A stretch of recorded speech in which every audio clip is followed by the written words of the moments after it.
Hello and welcome to the Trash Talk Podcast. I am your host JJ, and nothing about this is funny, Sergey. I think that counts as an introduction. Hi. Yeah, totally works. Not weird at all. So, today, we are talking about computers and their vulnerability to viruses in the social media era or lack thereof. Well, I mean, there's not going to be a lack. The question really is, are they more or less vulnerable? In the social media era compared to previously. Before that. Mm-hmm. So, I don't think they're more vulnerable to viruses than they have been prior. Because, defense against viruses has gotten so much better over the years. Yes.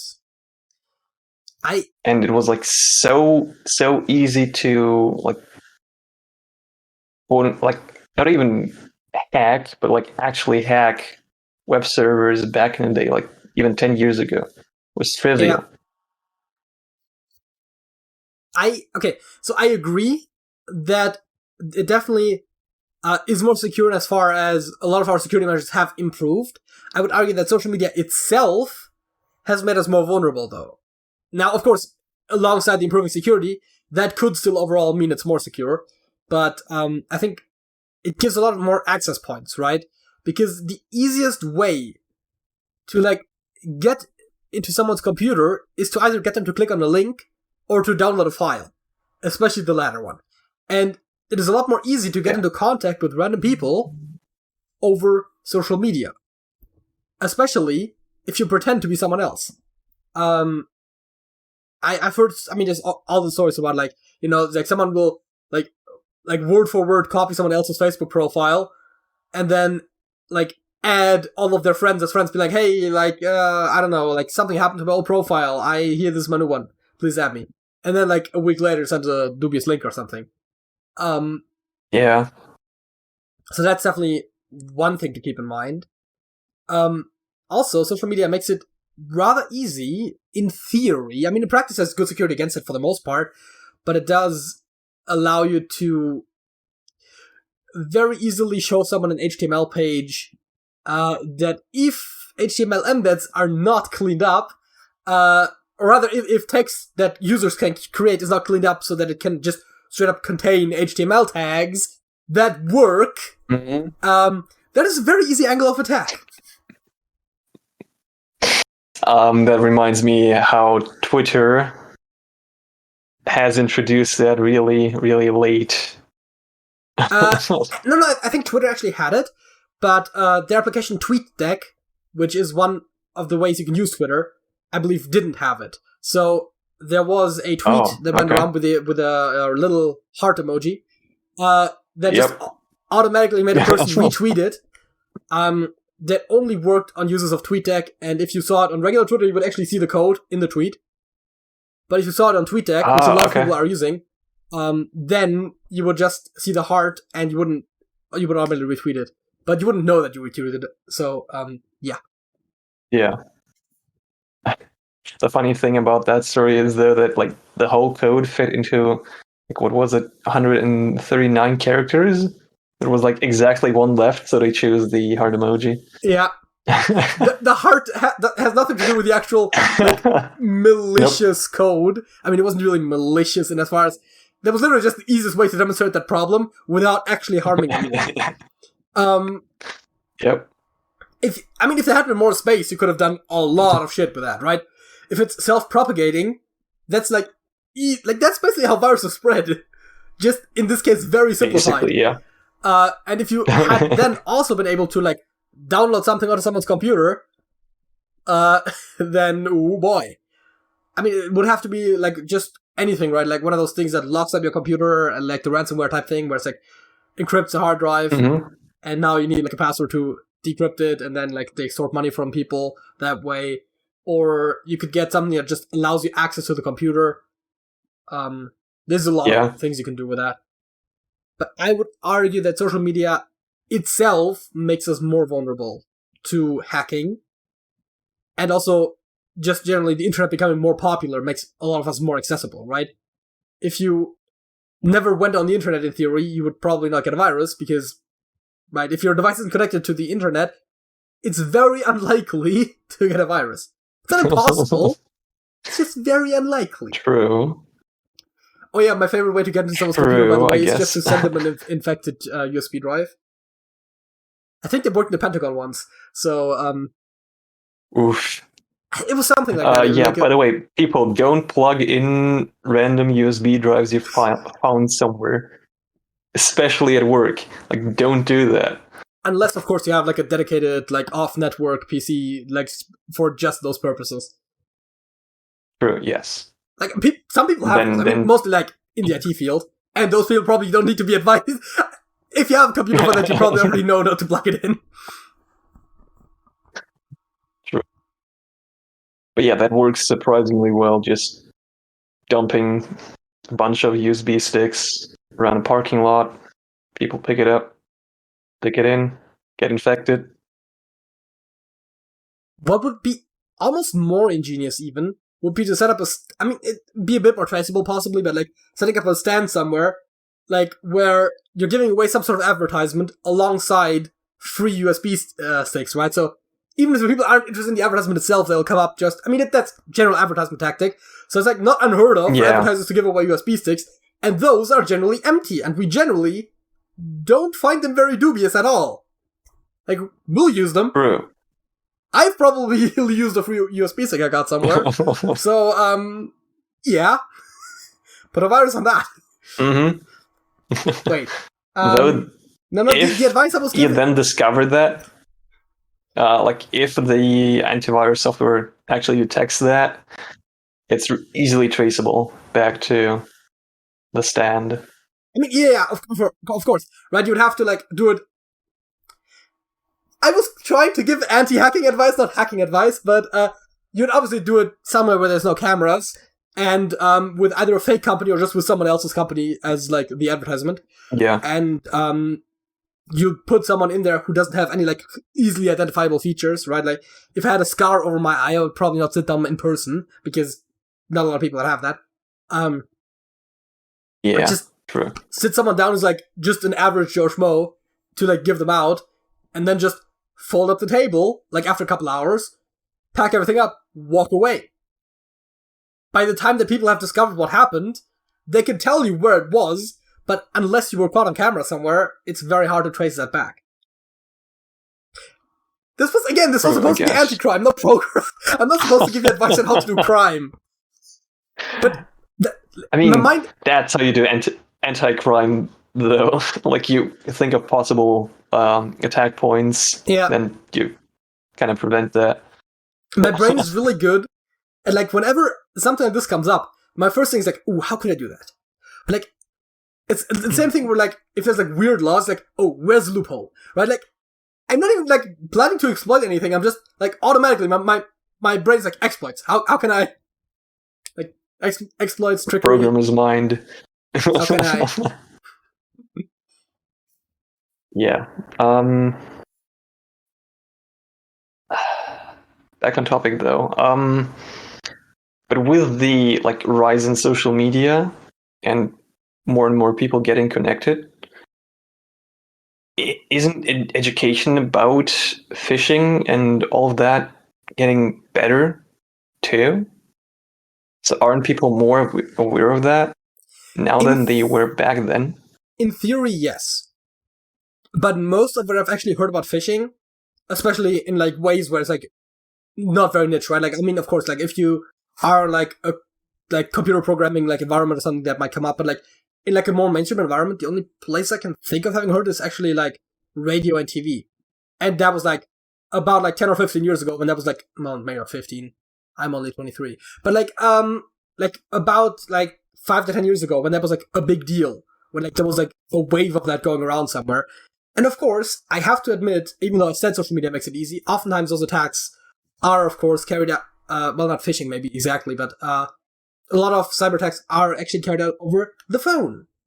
By which I mean, it's not really a cyber attack as much. Like, you know the scam callers who will, like, get you to get like TeamViewer on your PC or something, and they'll just access your PC yeah. like that. Mostly works on all people, but it does work on some people. And that's also one of those things, right? Never give someone else access to your computer. I mean, your significant other or something, like, yeah, sure. But, like, especially, like, over the phone, TeamViewer stuff, no. No remote access. No in-person access unless you trust the person, but, like, no remote access basically ever. It's just generally a bad idea. Yeah.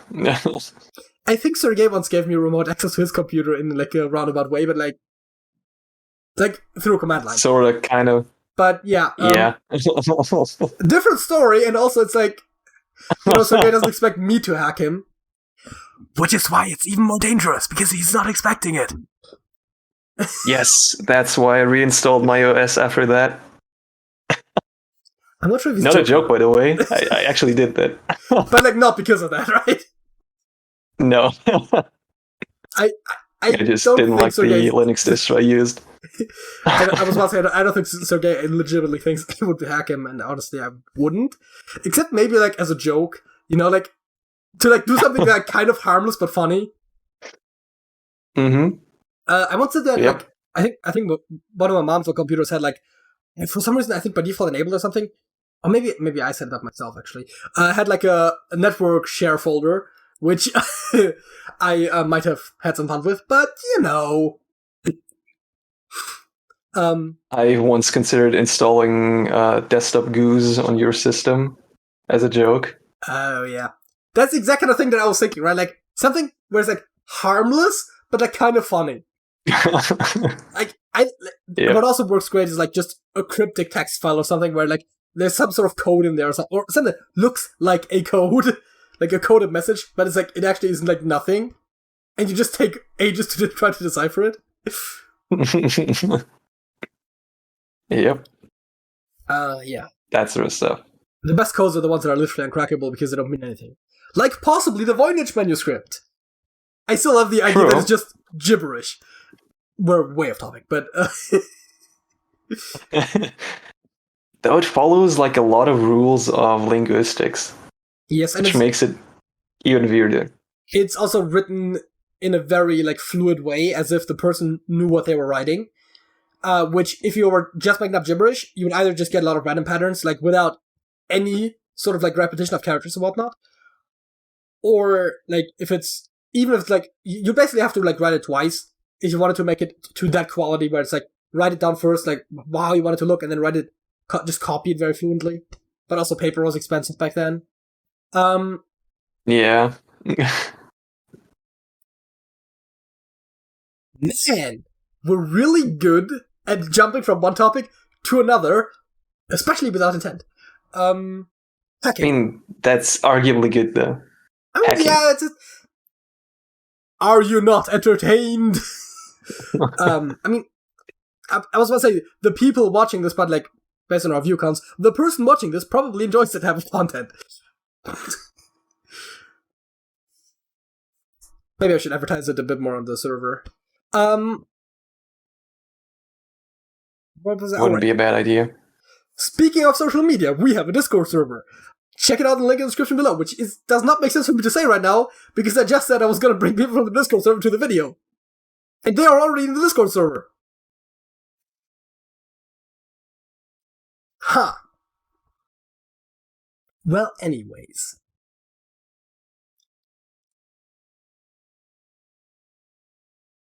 What is our... Are we just going to a final verdict right now? Because it seems like we're not. I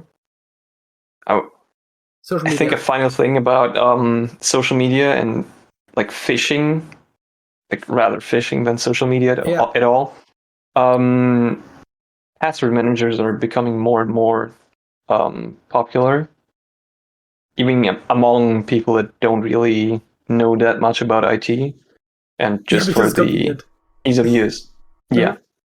Which is a really, really good thing, because they, like, most of them also offer like, validation of, like, the URL.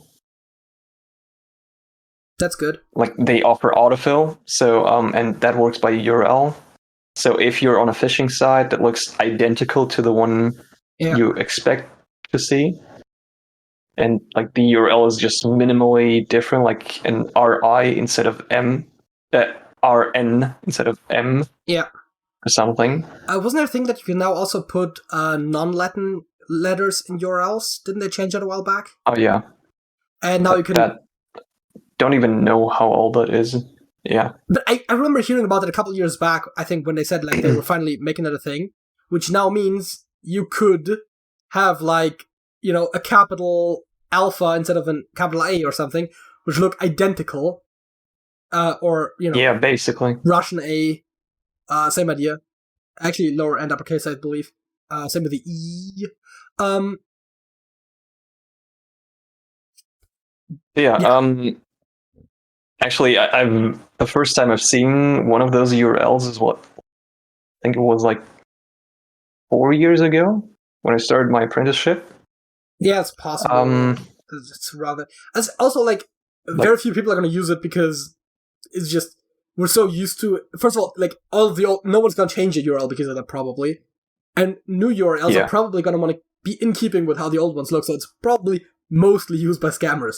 I'm not saying that just because the site has those is a scam site, but, like, a lot of people are probably not going to use it, and it's a thing where even if you write in a language that doesn't use the Latin alphabet, you'll probably mostly use the Latin alphabet for your internet usage. For typing URLs, at least. Like, not necessarily for chatting or something, but... So yeah, the non-Latin alphabet or character in use in the URL was like an umlaut for the German language. Oh.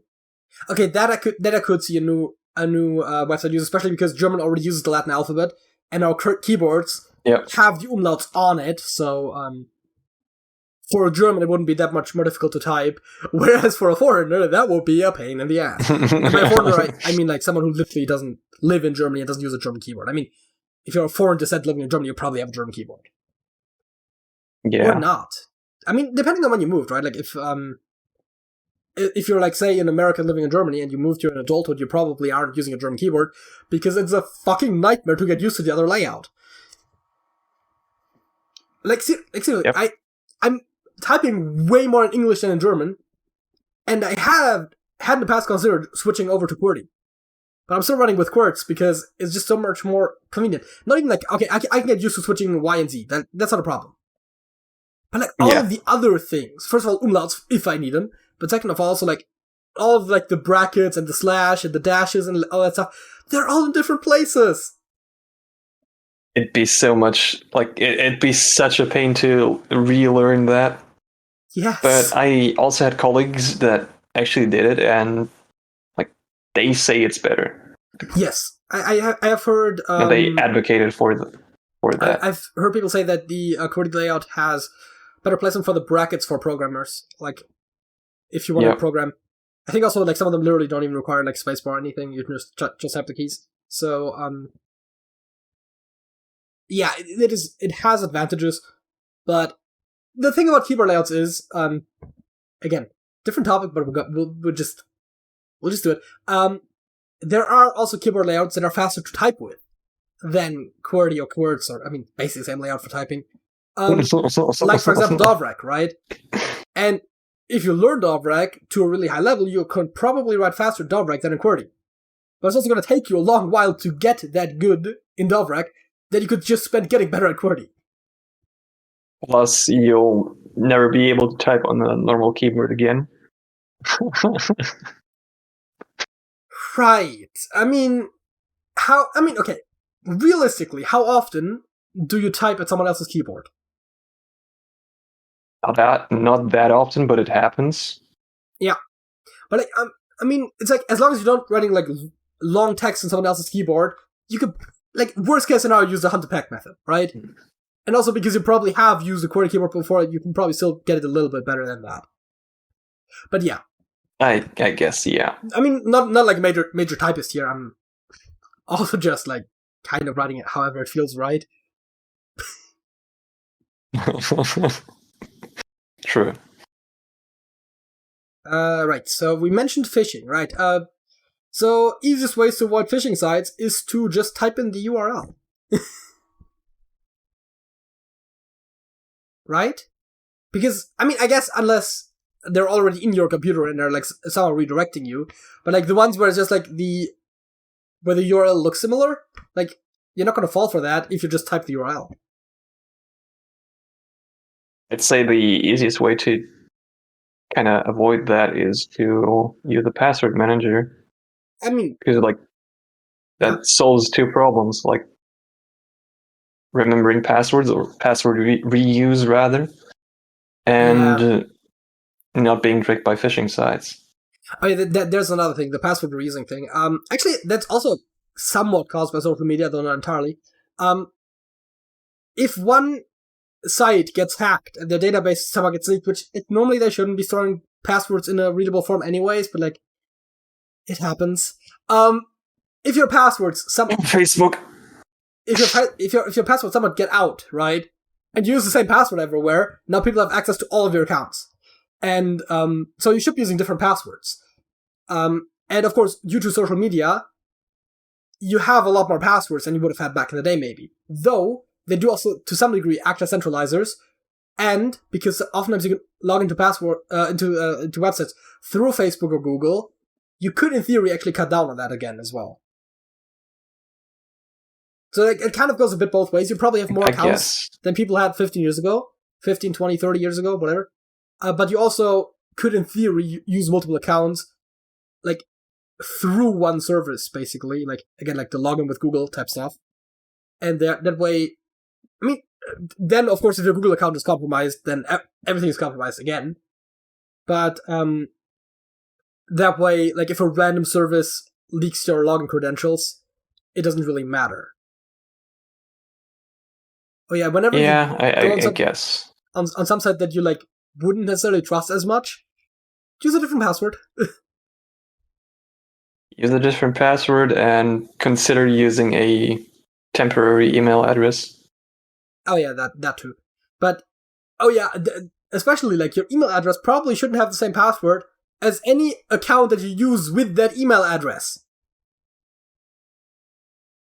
Yep. That would stand to reason.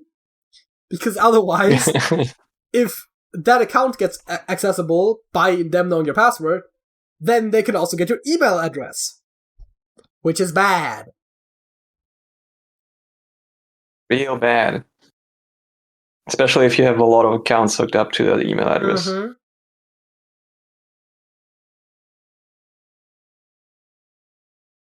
Do we want to go to facts of the week? Yeah, sure. Why not? So, this one's gotta be good, because Sergey spent 2 hours coming up with a fact of the week, so... Sergey, what is your fact of the week? You say it like I just thought it up myself. Especially, I make it sound like you could somehow improve your fact using time. I mean, I could, by just researching it more, learning about it, which I've done a couple of times. Oh yeah, right, yeah. But yeah, did you know that your eyes have a separate immune system to your actual body? Mm-mm. And did you know that if your normal immune system actually discovers that you have an eye, it attacks it because it doesn't know it and thinks it's a foreign body? I did not, but that does make sense, I suppose. If it has its own immune system, yeah, that would make sense. Okay.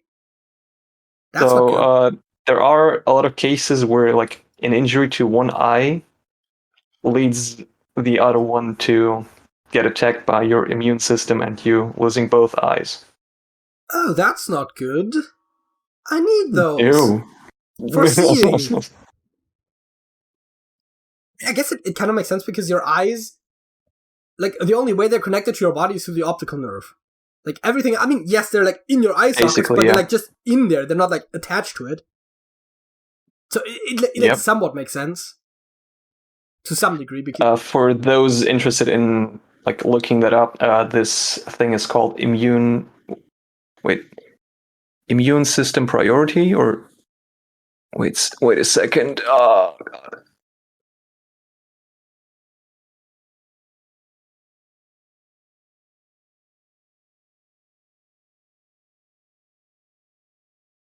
Shit.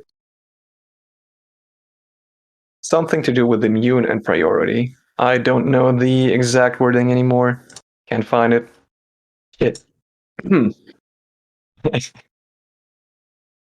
Well, then I ask of Yeah. you, have you heard of the card game Magic the Gathering? Yes. It is the first, or generally considered to be the first, I don't know if it was literally the first, but a collectible card game, very famous, rather popular as well. Oh, really? It was created by Richard Garfield. Does that name ring a bell, specifically the last name? Yeah. And I assume that is because you know the 20th President of the United States, James Garfield. Definitely that one. No, Monday hating cat. Yeah, okay, not helpful for this fact. But, did you know that Richard Garfield is in fact the great-great-grandson of James Garfield? No, I did not know that. See, I didn't either, until I randomly saw that on his Wikipedia article. Don't ask why I was there. I mean, there's really no particularly deep reason for that. But yeah. Who would have known, right? Like, Garfield isn't like that rare of a last name. I mean, there's also Andrew Garfield, the actor, who I'm now totally looking up if he's related to him, because I don't actually know that, and I should have definitely looked it up. But where is he even? Garfield. I should have looked it up beforehand, come to think of it. He is a dual citizen of the US and UK, okay? Is it American British? Well, it doesn't actually say where he was born. No, it doesn't. But it doesn't list him as being related to James Garfield, which again makes sense. It's not that rare of a last name. Not everyone named Garfield is related to James Garfield, but Richard Garfield is. There you go. Also, I just now remembered why immune priority does not give any results, because it's immune privilege, not priority. Ah. Yeah. For you see, immune privilege. Okay. Yes. So, look that up if you want to know more about Sergei's Fact of the Week. I mean, just look up the names I mentioned if you want to learn more about my Fact of the Week. There's not really that much more to say. However, that brings us to the halftime show, and we're playing another round of The Onion, or Not the Onion. Now that brings up one important question, Sergei. Am I going to ask the questions, or are you going to ask the questions? I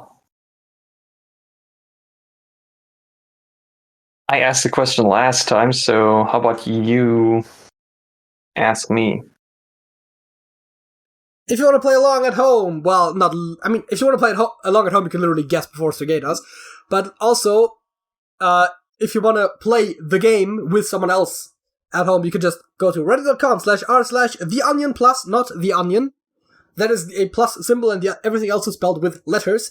To open a multi-subreddit view where it opens r/the onion and r/not the onion, and you're gonna see them side by side, and then you can just read them out one by one and surprise your friends. Okay. I am asking the questions. 2020 Olympics. Chinese gymnast Xu Shuiying, I am so sorry, claims her gold medal is peeling.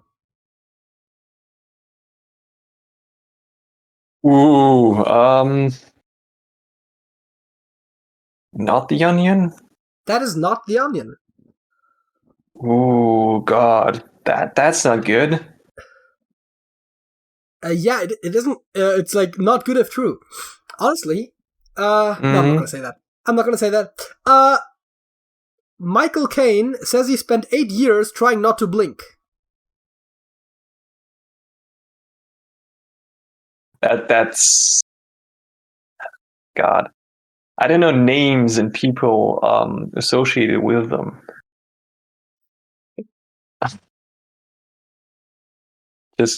Could just be a troll, but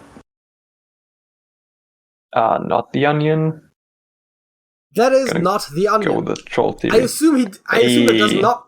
I assume that does not mean that he tried to not blink over an 8-year period, but rather that he tried to train himself not to blink within an 8-year period. Who knows? Vaccine skeptic does own research by enrolling 45,000 friends in double-blind clinical trial. That sounds like The Onion. Yes, that is The Onion. Dozens of California students' parents stranded in Afghanistan after summer trip abroad. What? Dozens of California students, Onion? Parents, I don't know if it's students and parents or if it's supposed to be the parents of students, I don't know, stranded in Afghanistan after summer trip abroad. That sounds somewhat real, but so not The Onion? It is not The Onion. Damn. The new chief chaplain at Harvard, an atheist.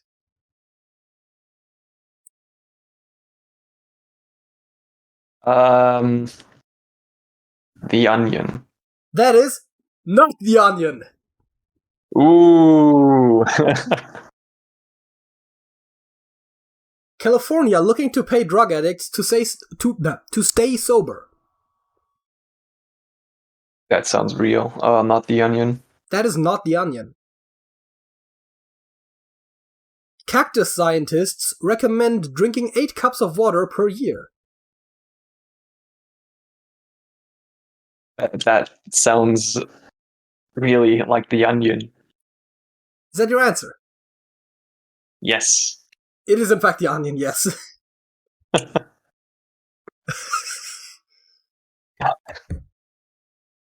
Breaking! You have reached your free article limit.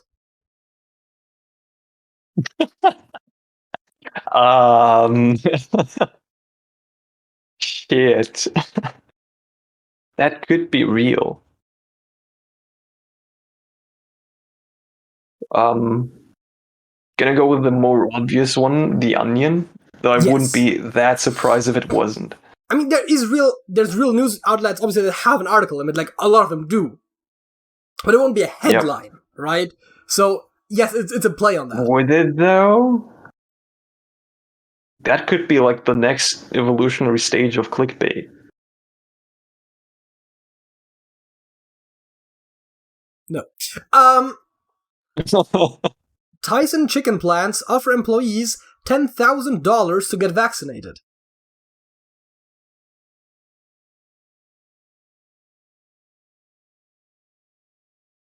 Sounds like a real headline. Though that's also kind of a lot of money.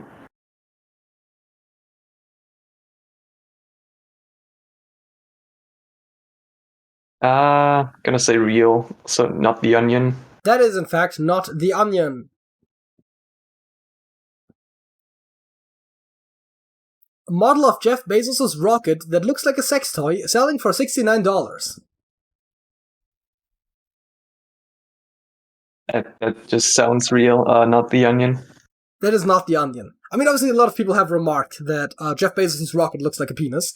And in fact, apparently, he's now selling a model of it that it costs $69. And yes, it's not The Onion.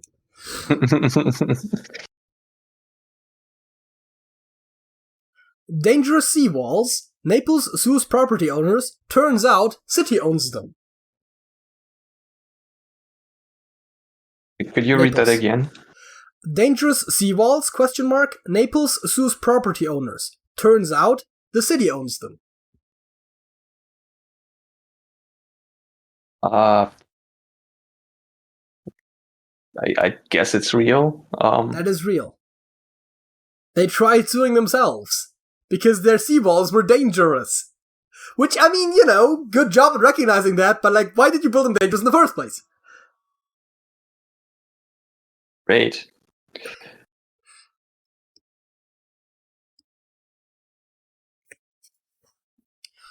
Quote, if you would mind putting your pants back on, unquote, Texas man strips down to underwear while debating masks with school board.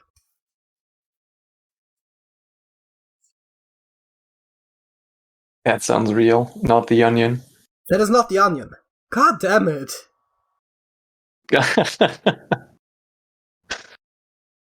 I feel like the last ones I gave you, they were like much harder. Hey, I felt so too. CIA begrudgingly impressed by how well they trained future Taliban members in 1980s.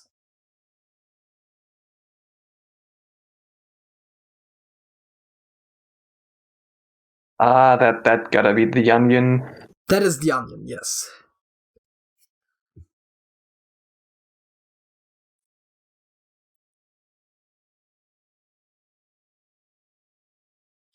Home Office Helpline blunder sees Dundee-based Afghan man concerned for family diverted to washing machine repair shop in Coventry. That was too long. Could you read that again? Home Office Helpline blunder sees Dundee-based Afghan man concerned for family diverted to washing machine repair shop in Coventry. Ooh, that sounds real and dubious. So not The Onion. That is not The Onion. Let's see.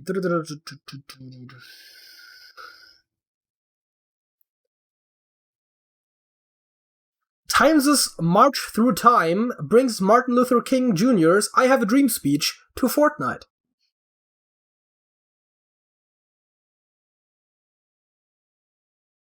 And that sadly sounds real. It is not The Onion.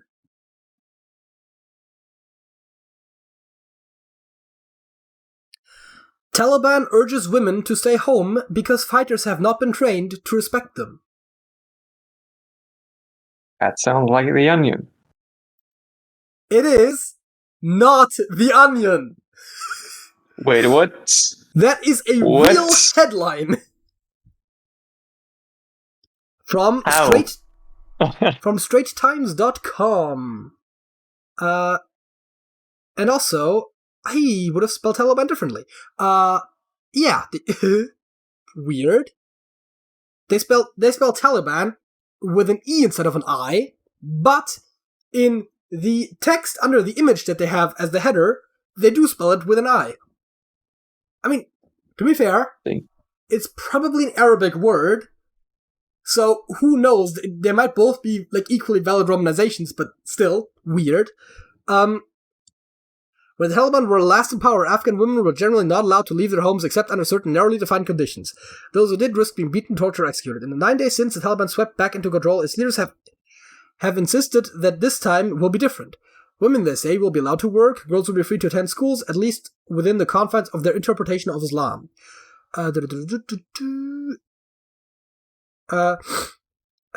But early signs have not been promising, and the pattern continued on Tuesday, August 24th, with a statement from the Taliban spokesman that women should stay home, at least for now. Why?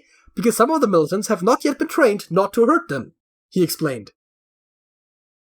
Spokesman, I'm not going to try to pronounce the name, last time I tried to pronounce the name, definitely. Called it a temporary policy intended to protect women until the Taliban could ensure their safety. We are worried our forces, who are new and have not been trained very well, may mistreat women. Mr. Mujahid said, no, I tried it. We don't want our forces, God forbid, to harm or harass women. He said that women should stay home until we have a new procedure and that their salaries will be paid in their homes. I'm not going to read the entire article, but yeah. I guess it's a step in the right direction, but like, what the fuck? Right? I mean, to be fair, apparently the word respect was only in the headline because it makes it sound funnier, but he said not to hurt them in the actual quote. But still, weird.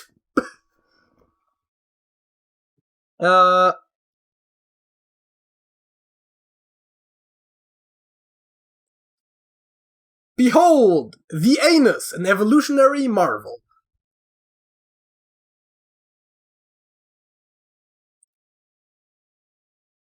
This could be like either one. Like that. This sounds real and fake at the same time. I don't know.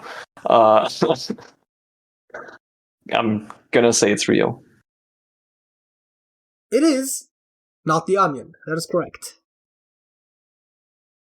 And purely because there are like more real sources than fake ones. Yes. Last but not least, Athletic Commission suspends 2 fighters for marijuana use, despite no longer punishing marijuana use. That also sadly sounds real. Not The Onion. Not The Onion is correct. It's from USA Today. And that finishes our round of The Onion or Not The Onion. Sergey did really well. I think you got 2 wrong. Which, considering how long it went, is pretty solid.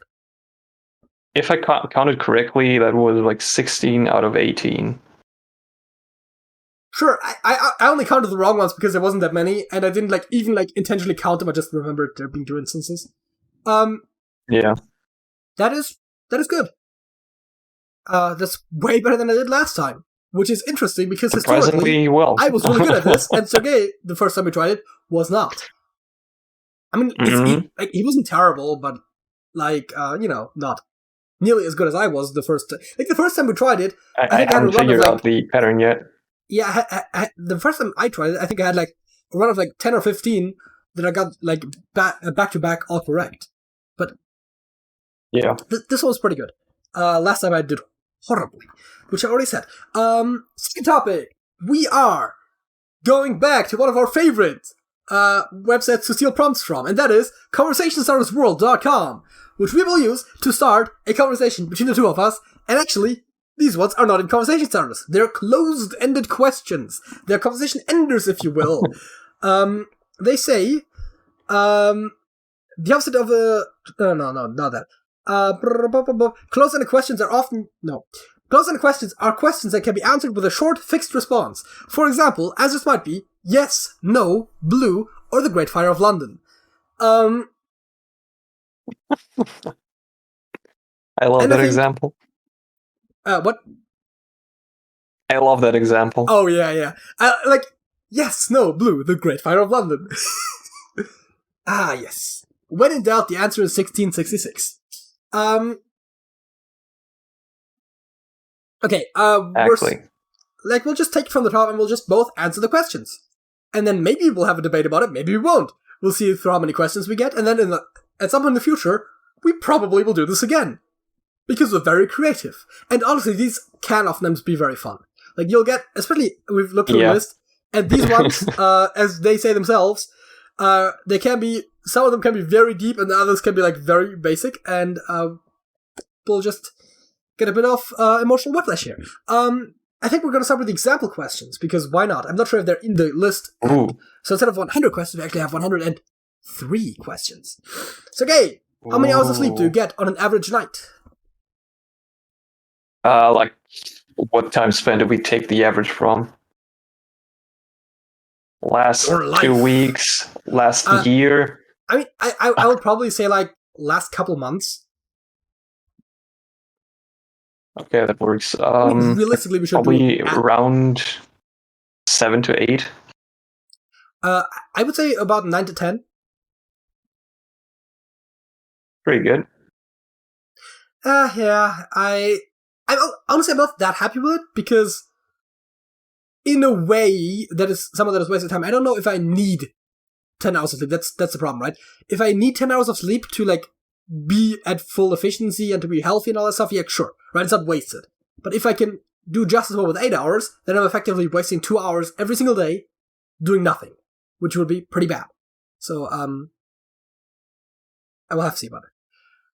What You're doing creative work. Oh, yeah. What shape best represents your personality? Ooh. I don't know, man. Circle, maybe? Like a very squiggly blob, like I'm all over the place? Yeah, something like that. Also, sorry, could you do me a favor and restart your audio engine? Thank you. Once we get to that, I'm going to quickly read out the next question, which is actually a yes or no question. Can a utopian society exist? And I'm going to just start because Sergey seems to still be doing it, and I'm going to say no, it's in the definition. Sergey! So, what was the question? Can a utopian society exist? Oh, right, you can't hear me well. Yeah. Nah. not really. No, like even if it wasn't like the definition thing, still, nah, just doesn't happen. Do you want to have me read all of them, or do we want to like take turns or something? Because Like I don't mind. I don't know where you get the example questions from. I'm on the site, can't find them. Like right above the main list, but we're now at the main list. So okay. Question 1. Sure. Do you believe good luck charms work? No. Yep. Actually, okay. Technically, no. You can't affect luck because luck's not a real thing. But technically, it could work as a placebo effect.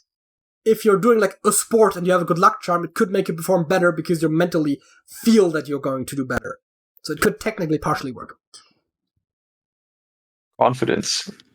Yeah. I mean, in that way, yeah, sure. That makes sense.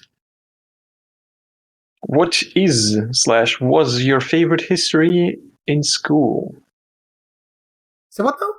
Like, that's a weird question, right? Like, am I... Yeah, like probably story from school. I figure it's either that or they were trying to say favorite subject and just strump to history. No. Which is weird because I didn't like history. Favorite story from school. Yeah. Like, it's hard to come up with something because school wasn't like that fun for the most part. I have a school adjacent one. When we were on a class trip in Florence,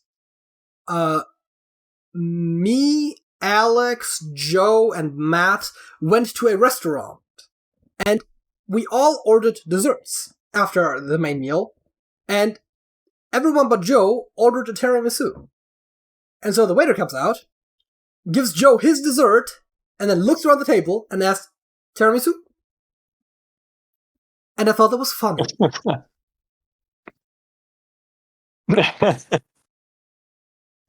I mean, that really sounds funny. That's like my favorite like school adjacent story.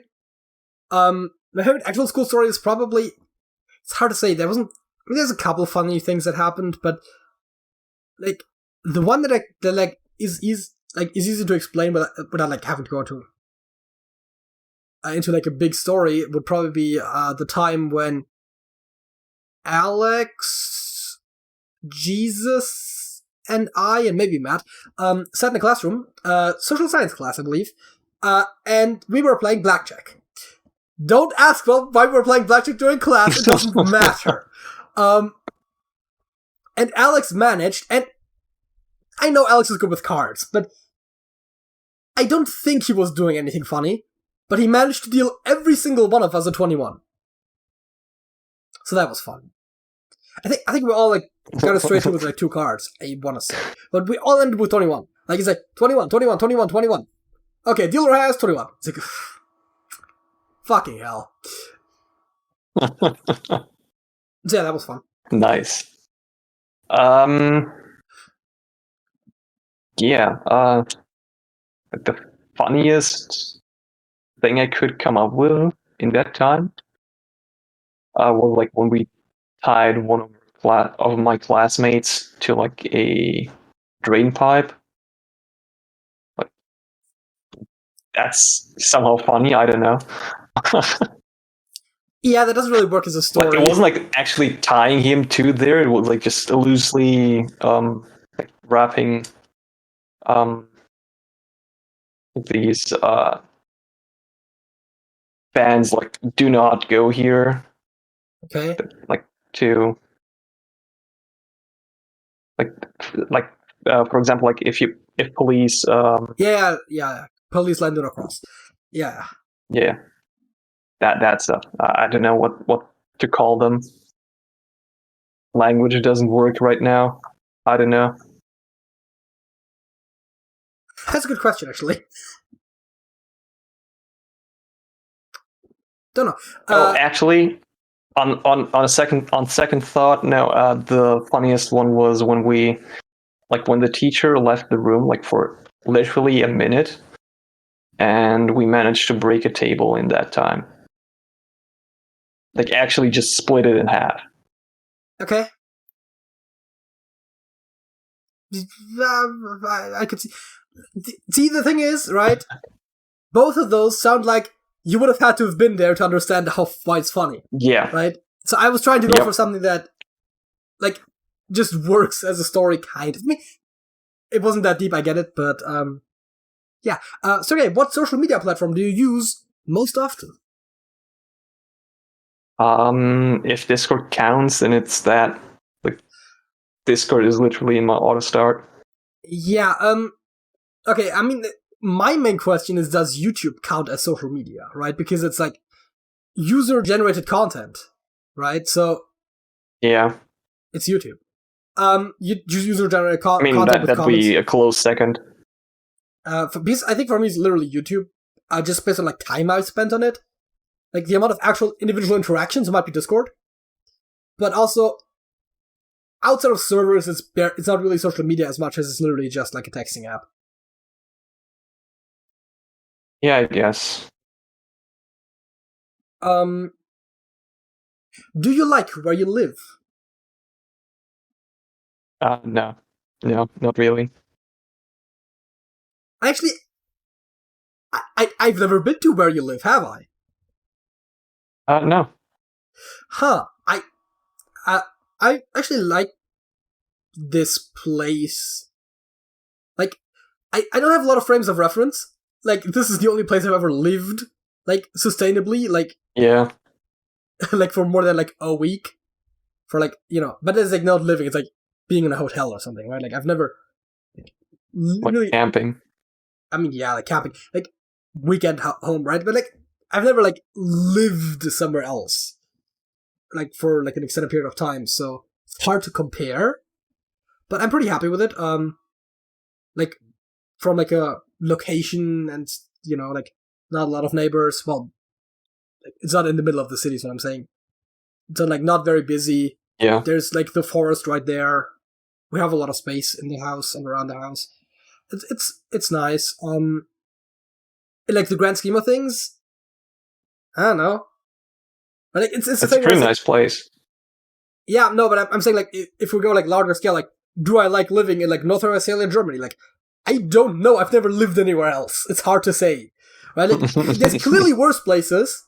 There's probably better places. But I think we're probably closer to the better places than to the worst places. So, yeah. I can't really complain.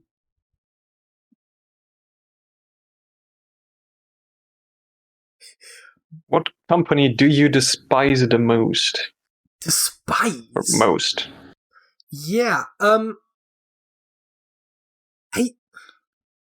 despising is such a negative emotion. I don't like to burden myself with that. Sounds very pretentious, but honestly not entirely false, right? I knew for a long time, consciously, that hate is not very, very productive. And at some point I internalized that, apparently. I don't think there's anything to, like, specifically hate. Now, dislike, there's plenty, but I'm not sure if there's one, like, there's not like a personal story where, like, a company has wronged me, and I swore vengeance on them for the rest of my life. I mean, we could go with, like, companies just generally seem pretty bad, right? Like, Facebook doesn't seem very likable. Amazon has, like, huge issues with how they treat their workers, but also I do use their services. So it's like,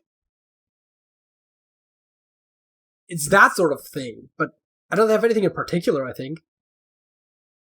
I, like, not really despise the companies themselves, but, like, the things they do or, like, are forced to do. Me being mostly monopolies. Mostly illegal monopolies. Man, do I hate them. Yeah, that's a point. Monopolies are... I mean, that's also kind of, like, another reason why Amazon's pretty bad, right? Like, they treat their workers poorly, which is, like, the main thing, but also they, like, slowly and surely, like, gain effectively more and more monopolies in different branches. Where, like, they'll just starve up the competition by lowering their prices. Like, sometimes even selling products at a loss, because, like, AWS is going to make them enough money to, like, cover everything else, really. And, I mean, It's not like everything that else that they have makes a loss, even. But then they just, like, they'll sell groceries at a loss to, like, drive like, Whole Foods out of business. No, wait, Whole Foods is owned by them. But, I think. But to drive like other online stores out of business that do similar things, and they'll just move from like niche to niche and like slowly drive out all the competition. And that just seems very predatory. Also, I've heard something very interesting. Jeff Bezos has everything he needs to be Santa Claus. He actively makes a choice not to be Santa Claus.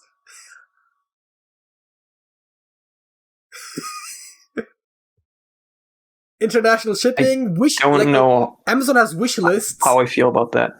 He probably has all of our data, so he knows who's been good and who's been bad. Like, he could be Santa. He's actively choosing not to be Santa.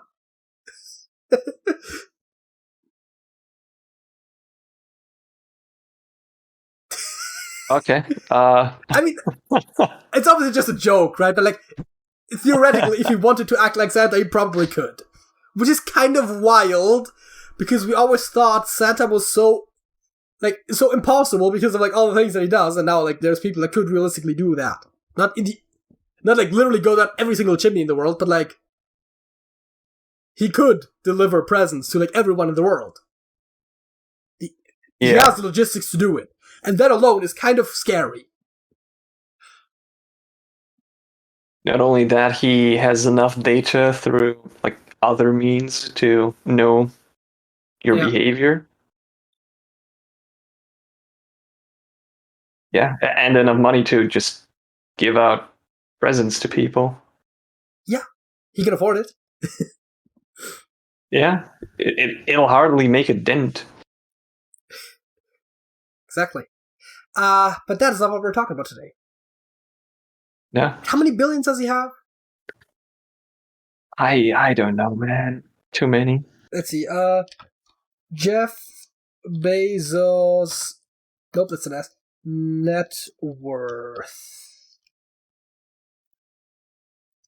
$191.3 billion US.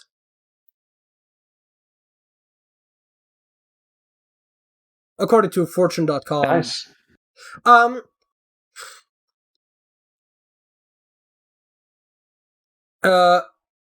Okay.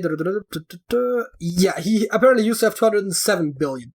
That means he could get everyone on Earth a $20 present, and he would still have multiple billions of dollars.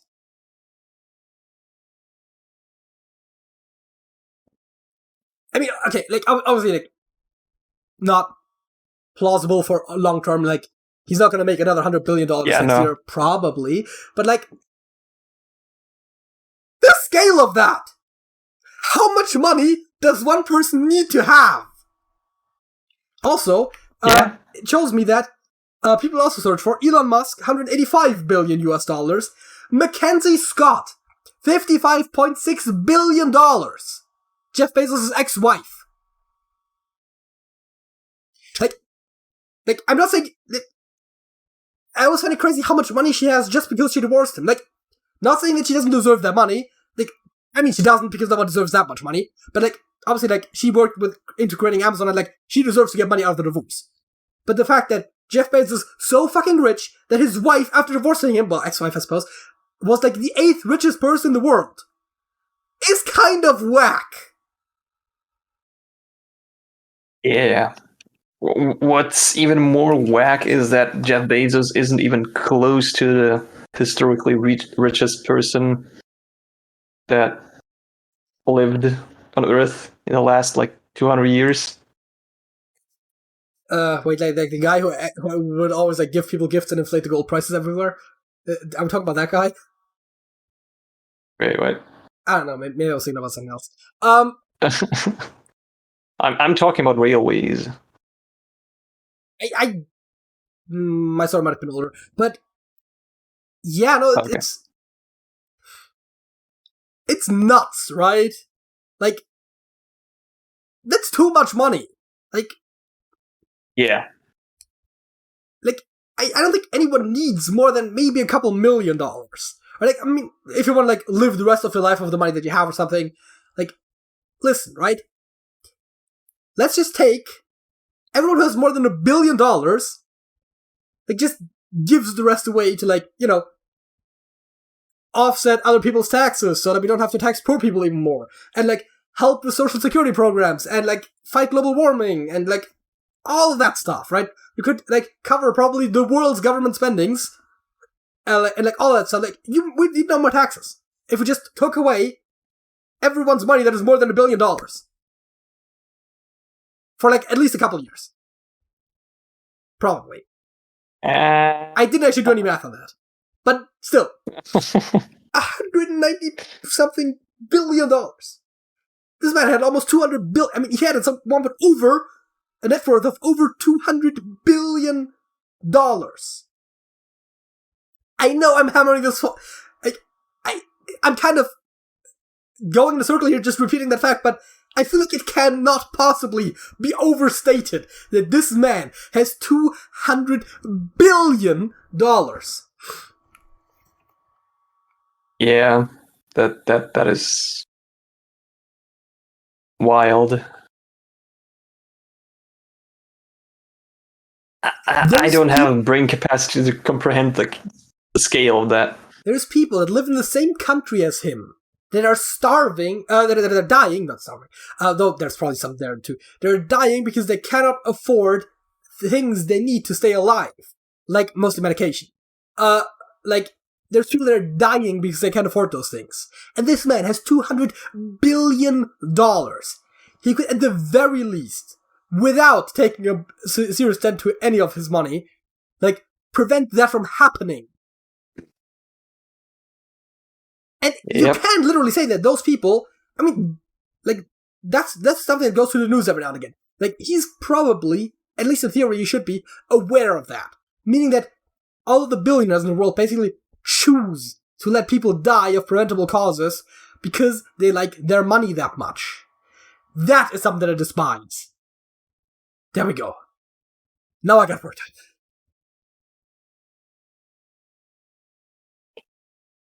That was actually one of the hardest questions, I thought. We're still on question 5. Well, to be fair, technically it's the 8th question. Also, we're not going to do too many more, because I think we're like slightly above an hour now. Actually, I could look that up, couldn't I? We are at an hour, 2 minutes and 55 seconds. And I just briefly flashed the poll buttons, but I don't think anyone cares about that. Yes, we're on Discord. So, let's do like a couple. Will we ever discover extraterrestrial life, Sergey?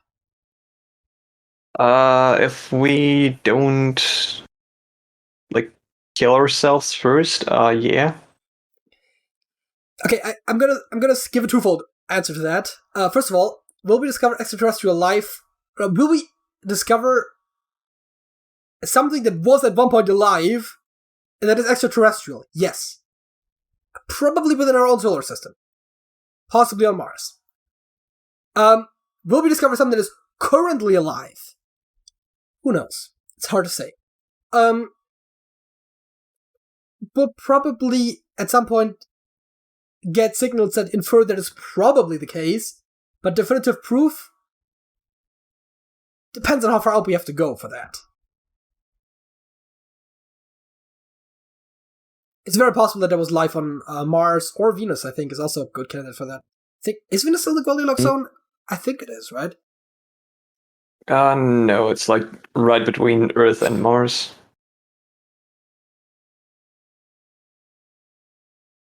Like, as far as I know, like, Earth and Mars are like both more or less the edges. Oh, you mean the Goldilocks zone is right. I was just about to say, no, Venus is up between Earth and Mars. Venus is on the other side of Earth. But yeah. Yes. Wasn't it Venus where they discovered, what was it, methane or something? Where they have like no natural, no non-organic explanation for why that is there? I think it was Venus. So, maybe there's life on Venus, who knows? Wait, Venus was like another chemical that basically the same story as methane, but different chemical, I think. There was some sort of organic compound. I'm not too sure on the detail. Yeah. On one of the planets in our solar system. that we do not know any natural geological processes that produce it. We only know organisms that do. That does not necessarily mean that there is no process that produces it. It's just none that we know, and since it is an organic compound, if it exists on a planet, there's a good chance that other organic compounds could exist, meaning organic compounds form life. I mean, life is made of organic compounds. Organic compound basically just means it contains carbon. But we are carbon-based life forms, after all. Yeah. Have you ever gone skydiving? No.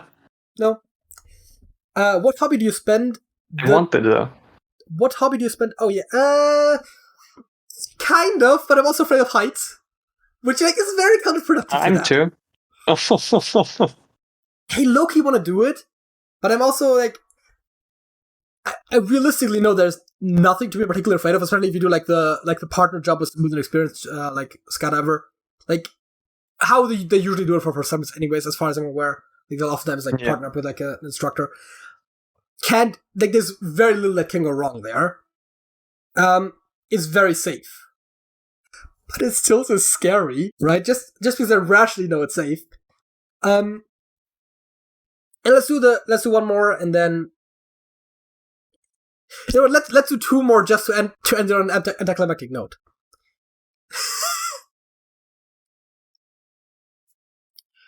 What hobby do you spend the most time on?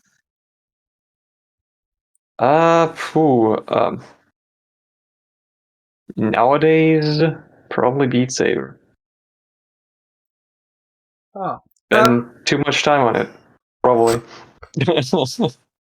There's a non-trivial question of how do you define a hobby. I wanted to say YouTube,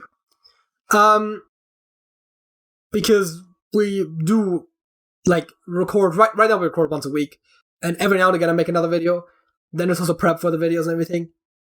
Because that's like one of the bigger things I would consider a hobby, right? Like D&D is another hobby of mine, but we're not currently doing a lot of that, though. Yeah. Not that anyone cares. That changes soon.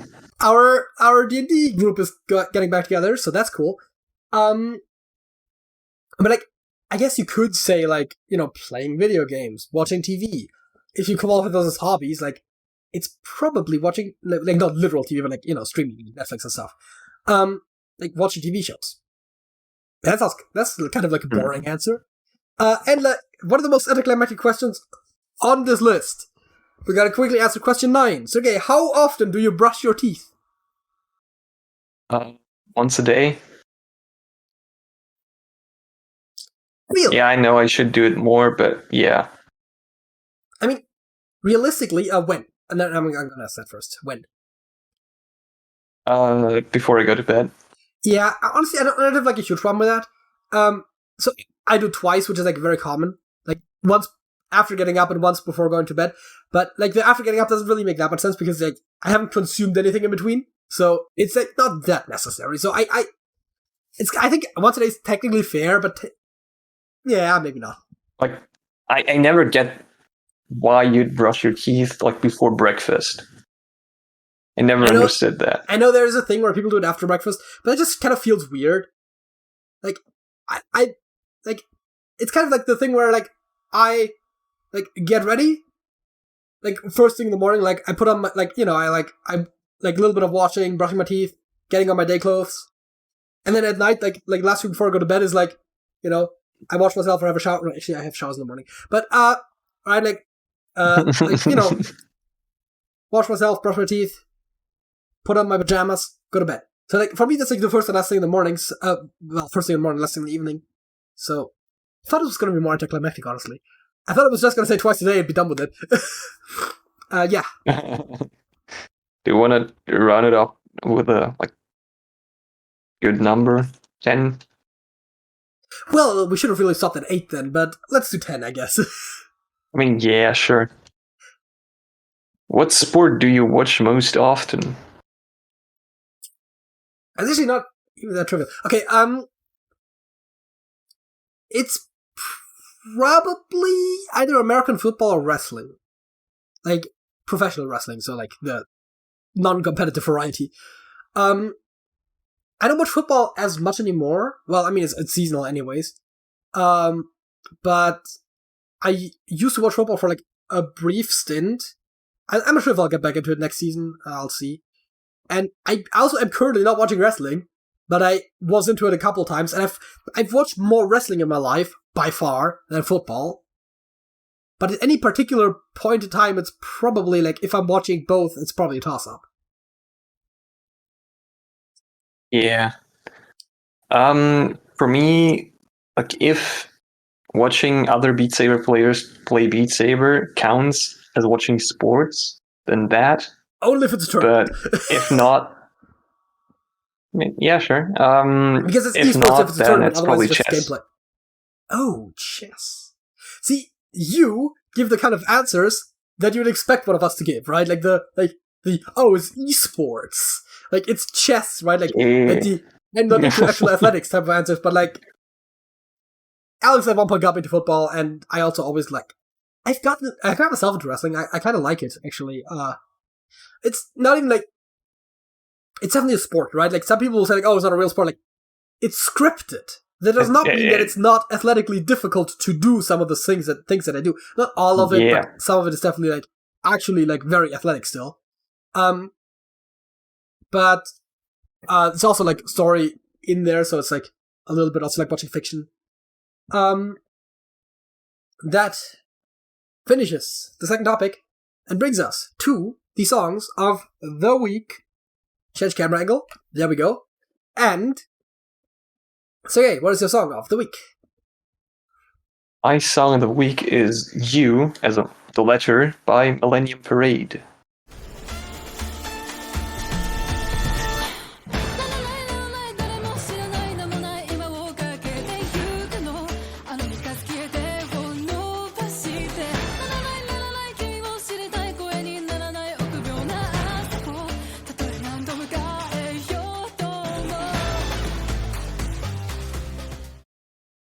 Interesting. Not 100% within, like, my core taste, but it doesn't sound bad. Do those characters on the cover look a little bit like Invader Zim, or is that just me? I don't know, but also, like, I've seen the cover in, like, that much detail only, like, a couple hours ago. I mean, it's like, a couple hours ago. Oh, let me pull the cover for the Song of the Week segment. Oh, I've never seen this cover in my life. Yeah, every time. It looks like people that are wearing helmets that look like Invader Zim. It might just be because they have, like, big red eyes on a green background. It might just look like it. Anything you want to say about the song? Like, I randomly discovered that while watching people play Beat Saber, and kind of piqued my interest. Okay, fair I've been enough. listening to it on basically repeat for the past couple days. Do you like it? And I have a song that I've also recently actually rediscovered, a song that I was aware of. It's one of those where, like, I liked it, like, a while back, and then, like, haven't heard it in a while, and now I heard it, and I liked it again, and I decided to put it as my song of the week. It is The Wild Boys by Duran Duran. They tried to break us, looks like they'll try again. Wild boys, never losing. Wild boys, never chose this way. Wild boys, never close your eyes. It sounds familiar. That is Though I don't think I've actually heard that one. That's not too surprising. It was pretty big in Germany. Peaked at number 1. Though that was, like, a while back. But I feel like it still plays every now and again. So, yeah. Like, when did it peak in Germany? It came out in 1984. I believe it peaked in 1985.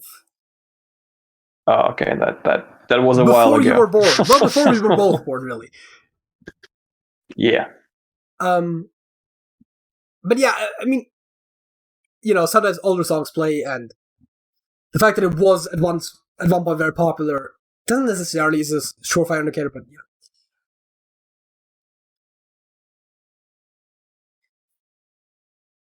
Yep. If you enjoyed this video, which, if you watched over an hour of this, you probably did. Maybe. consider giving a like to the video. If you want to see more videos like this, subscribe to TrashcanTv too. If you want to see gameplay videos, specifically Hearthstone, go to TrashcanTv and subscribe there as well. What was I going to say? Right. Join the Discord server, like I said earlier in the video, and leave us a comment with your song of the week or with your thoughts on some of the closed-ended questions that we had, or especially on cybersecurity. And with that, Sergey. That's it. That's it.